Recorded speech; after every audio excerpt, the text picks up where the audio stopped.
Hello guys, இன்னைக்கு நம்ம என்ன பார்க்க போறோம்னு பார்த்தீங்கன்னா periodic oscillatory and simple harmonic motion தான் பார்க்க போறோம்.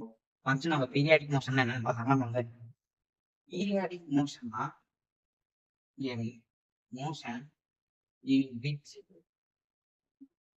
object repeat its path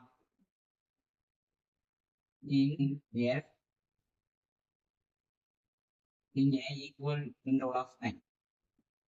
In equal interval of time. அப்படின்னா இப்போ இங்க ஒரு ஆப்ஜெக்ட் இருக்கு. இது வந்து இப்போ இப்படி ஒரு மோஷன்ல வருதுன்னா இப்போ இது ஒரு சர்க்குலர் மோஷன். ஸோ வந்து இப்படி சர்க்குலர் சுத்துது. இப்ப இந்த இடத்துல இந்த ஆப்ஜெக்ட் வந்து மறுபடியும் இந்த அதோட வீல் பொசிஷன் வந்ததுக்கு அப்புறமேட்டு மறுபடியும் இங்க தான் ரிப்பீட் வந்து பாத்தீங்களா, இதுதான் repeat its own part. So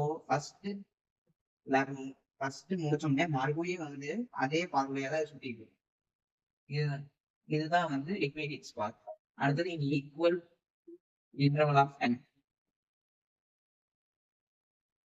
அப்படின்னா இப்ப இதை சுத்தி வரதுக்கு ஒரு 1 மினிட் எடுத்ததுன்னா இதை சுத்தி ஃபுல்லா முடிச்சுட்டு மறுபடியும் வந்து இது சுத்துறப்ப இது மறுபடியும் 1 மினிட் தான் எடுக்கும். மறுபடியும் இது சுத்துறப்ப 2 மினிட்ஸ் வேணா 3 மினிட்ஸ் எடுத்துக்காது, இல்ல அதோட குறைவாக எடுத்துக்காது. ஸோ இதுதான் equal interval of time. So வந்து ஃபர்ஸ்ட் சுத்துனதுக்கும் ரெண்டாவது சுத்துறதுக்கும் ஒரு ஈக்குவலான டைம் இன்டர்வல் இருக்கு, 1 மினிட் 1 மினிட். ஸோ வந்து இதுதான் வந்து பீரியாடிக் மோஷன். இப்ப இந்த பீரியாடிக் மோஷன்ல 2 டைப்ஸ் இருக்கு. அது வந்து ஆசிலேட்டரி அண்ட் நான் oscillatory motion.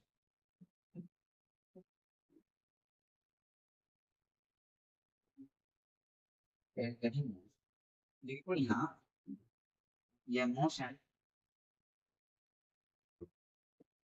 in which the object moves back and forth from a fixed point.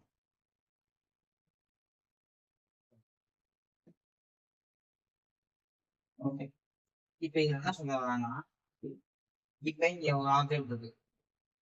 இப்ப பேக் அண்ட் ஃபோர்த் தான் உங்களுக்கு சிம்பிள் பெண்டுலம் மோஷன் தான். இப்ப இந்த இடத்துல ஒரு கவர் இருக்கு, இந்த இடத்துல ஒரு ரோப் இருக்கு. ஸோ வந்து இந்த இடத்துல இப்படி சுத்திட்டு இதே இடத்துல நிற்கும். அதாவது பேக் அண்ட் ஃபோர்த். இதுதான் வந்து பேக் அண்ட் ஃபோர்த். அதாவது ஃபர்ஸ்ட் பேக் அண்ட் மறுபடியும் இது வந்து ஃபோர்த்து, அவன் இது வந்து மறுபடியும் மீட் பொசிஷன் ஆகிடும். ஸோ வந்து ஃப்ரம் ஏ ஃபிக்ஸ்டு பாயிண்ட். அப்படின்னா இதுதான் வந்து ஃபிக்ஸ்டு பாயிண்ட், அதாவது மீன் பொசிஷன். ஸோ இந்த இடத்துல இதுதான் இது மறுபடியும் இந்த இடத்துக்கு வருது, அதாவது இந்த முடிச்சன கம்ப்ளீட் இந்த இடத்துக்கு வருது. ஸோ இதுதான் இந்த ஃபிக்ஸ்டு பாயிண்ட். இது எப்பயுமே மாறாது, அதனால தான் இது ஃபிக்ஸ்டு பாயிண்ட். இப்போ நான் ஆசிலேட்டரி மோஷன்னா இப்ப இதுக்கு வந்து பேக் அண்ட் ஃபோர்த் மூவ் ஆகாது. எப்படின்னா இப்ப வந்து ஒரு ஃபேன் இருக்கு, இதோட விங்ஸ் வந்து சர்க்குலர் மோஷன்ல சொல்லுது. இது வந்து ஒரு பீரியாடிக் மோஷன் தான், எப்படியே வந்து இதை ரிப்பீட் தான் பண்ண போகுது. ஆனா இது பேக் அண்ட் ஃபோர்த் போவாது. அதாவது இப்ப இந்த விங்ஸ் இருக்குதான், இது வந்து இப்படி போயிட்டு இப்படி போயிட்டு இப்படி போயிட்டு இப்படி ஆகுது. இது வந்து இப்படிதான் கண்டினியூ பண்ணும். ஸோ இதுதான் வந்து நான் ஆசிலேட்டரி மோஷன். இப்ப இந்த நான் ஆசிலேட்டரி மோஷன்ல பாத்தீங்கன்னா 2 டைப்ஸ் இருக்கு. ஒண்ணு வந்து எஸ்ஹெச்ஆர், இல்லைன்னா simple harmonic motion.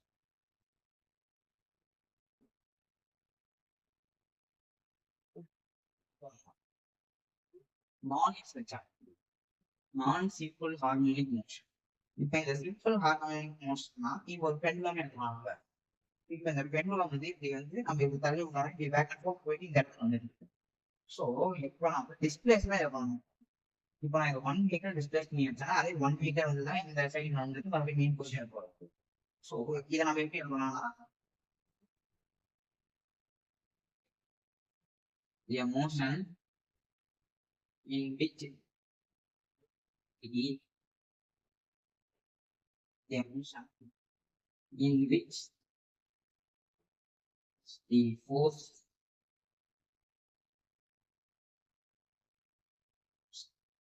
acting it causes the object to return to its mean position. So அப்படின்னா ஒரு ஃபோர்ஸ் இப்போ நம்ம இந்த இடத்துல டிஸ்பிளேஸ் பண்றப்ப இந்த சைடு வந்து ஒரு ஃபோர்ஸ் ஆக்ட் ஆகாதனால இதோட மீனிங் பொசிஷன் வருது. ஸோ இந்த ஃபோர்ஸ் எப்படி இருக்குன்னு பார்த்தீங்கன்னா F is equal. F is directly proportional to displacement. So இப்போ நம்ம டிஸ்பிளேஸ்மெண்ட் வந்து அதிகமா இருந்ததுன்னா ஃபோர்ஸ் இஸ் ஆல்சோ ஹெட்.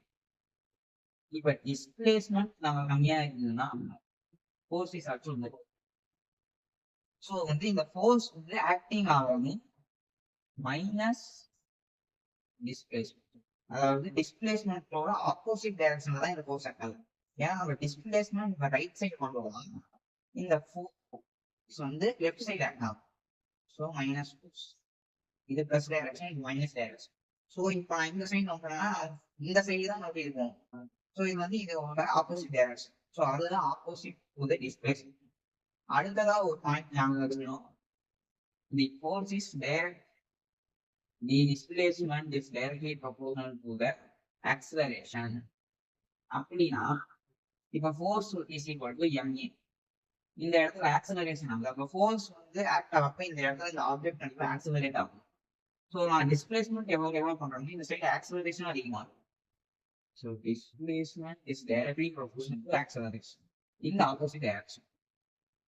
ஏன்னா ஃபோர்ஸ் வந்து இந்த சைடு ஆக்ட் ஆகப்ப ஆக்ஸலரேஷன் இந்த சைடு ஆக்ட் ஆகும். இதுதான் சிம்பிள் ஹார்மோனிக் மோஷன்.